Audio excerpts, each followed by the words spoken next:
Ever seen the same animation repeat over and over and over like it's stuck in a loop? How did the animator have the patience to draw that 20 times? The answer is they didn't. The trick is they animate a seamless animation loop. Loop animations are surprisingly simple to create wherever you animate. I personally enjoy animating on my couch. But you have to avoid one mistake: the jerky reset that ruins the whole illusion. In this video, I'll walk you through how to avoid that and the steps you take to create your own smooth loop animation from start to finish. Let's start by creating something simple to animate, a very basic shape, just to demonstrate how this is going to work. I'm going to pick a square and I'll just center that.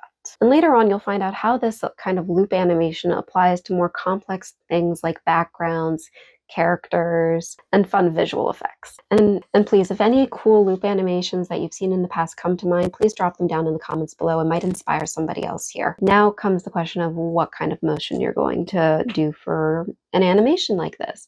What is going to make this seamless? Is it going to be a bounce? Is it going to be a spin? Is it going to be a shape morph? So many options, but there is something to keep in mind when you are planning loop animations. And this is the part that will make or break your loop animation. This was that avoiding that jerky reset that I was talking about in the beginning of this video. And you want to make sure, this is the secret, you want to make sure that your first and your last frame, they match or they flow together so perfectly that nobody can tell which one is the first and the last frame. The best way you can think of this is that you have remote control race cars and you've built their looping tracks so that you can watch them go round and round and round and round and round in an ever-ending loop. But you forgot to put on the last 1 inch of track. Not enough to derail them, but every time they go over it, they jolt. And it's very clear that they slow down, they start, they stop. And that's pretty much what's happening if you miss that last frame setup or that first frame setup for your seamless loop animation. You want to avoid that. As long as you keep in mind that you need your first and last frame nearly identical or completely matching, it's going to solve everything and make it a lot easier. Now that you know all that, let me show you how to animate this simple square into a looping animation. I'm going to have it roll off the screen and come back to its starting position. All right, I'm going to speed up some parts of this so that we keep things moving. I've duplicated my first and my last frame and I'm not going to change them. Next, duplicate the frame again, but this one, you're going to select the transform tool to create your first extreme keyframe, and you'll rotate the square to move it rather than drawing it all out. And now it's just a matter of keep duplicating, keep moving, keep creating those keyframes before going into the in-betweens. I'm going to speed this up and I'll show you the result in just a moment.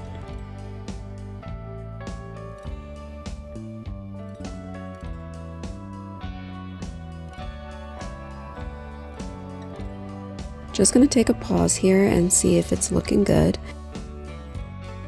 And yes, I do believe I'm ready to duplicate this and just keep going until we get that seamless loop animation.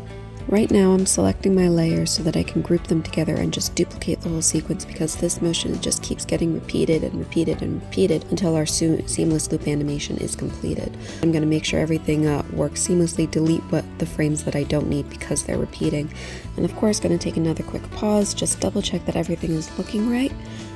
It's always super important to just check that everything is looking right. Don't want to make a mistake early on, realize it in the final moment, and then have to go back and try to figure out where is this going wrong.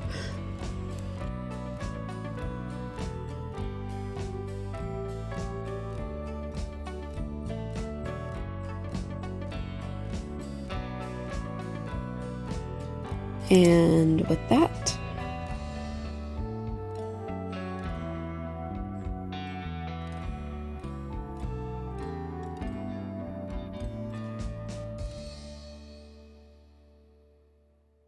I'm going to finish coloring this off screen. We've got the animation down. That is what matters here with the first and last frame, and let's see how it looks all together. And that's how the animation works. It's duplicating frames, it's moving things along. You can, of course, go in and draw everything. I was trying to do this in a short amount of time because I wanted to give you this, but I also am a little limited on when I can film. Now that you've seen how you can create a loop animation, let's review the steps before I get into how you do this with more complicated loops. Step 1, pick your object or scene. Step 2, plan your start and end frames. These should match. 3, draw the first frame, and then number 4, duplicate that frame and keep it at the end of your timeline. 5, plan what the animation will look like. 6, add in between frames to create your animation. 7, test the loop and refine it till it looks good to you. And number 8, if it pauses awkwardly at the end, try deleting the last frame. By the way, if you want a step-by-step guide on how to create your own loop animation, I made one for you. These are the steps that I just laid out, plus a few other things to keep in mind when creating it. It's linked in the description and it's free and it's great to keep nearby when you're practicing. Before we move on, I just want to lay out a few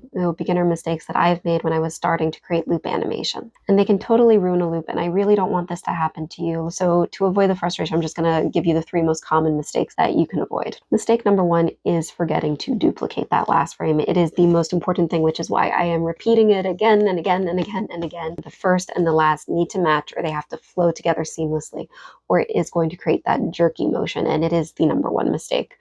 But mistake number 2 is also really important. Mistake number 2 is trying to use loops to create an entire scene. You can technically loop a scene, but it's going to look like an animatronic scene from a ride. Let's say your character is taking a drink in the background of a tavern and their arm is just going up and down, up and down, up and down. That's technically a loop animation, but it's one that's going to end up looking very stilted if the scene stays on for too long. And mistake number 3 is trying to apply a loop animation to something that does not loop. Some of the best ways to create those loop animations is to pick a motion that actually works with it. It can be a twinkle, it can be lettering that's appearing and disappearing, it can be a shrink and grow.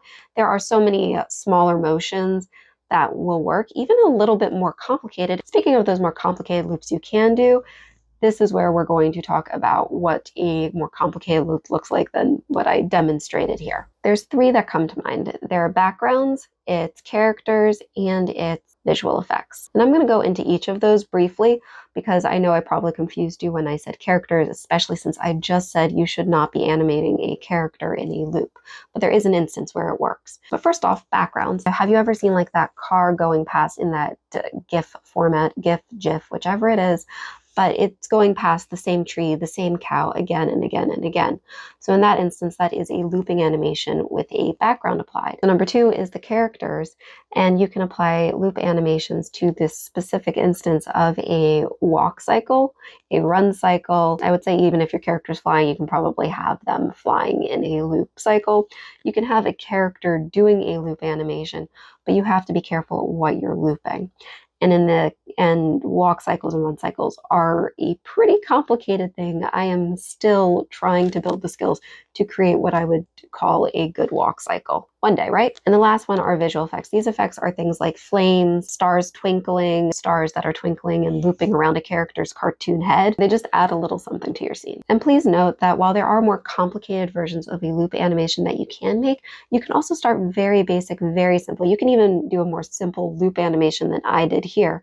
There are so many different ways to make it. Now I have an important question for you. After hearing everything that I've said today, would you like to try to animate a loop animation yourself? Comment yes if you're going to try one soon, or you can also reply with a not yet if this is something that you just want to keep in your back pocket until more time becomes available, or it's a project that you can really get into. In the meantime, if you want more beginner animation friendly tips that fit in with your life, join my email list down below. And if you're curious how to build an animation habit that sticks, watch this video next, or if you want help exporting your final animation perfectly, this video is for you.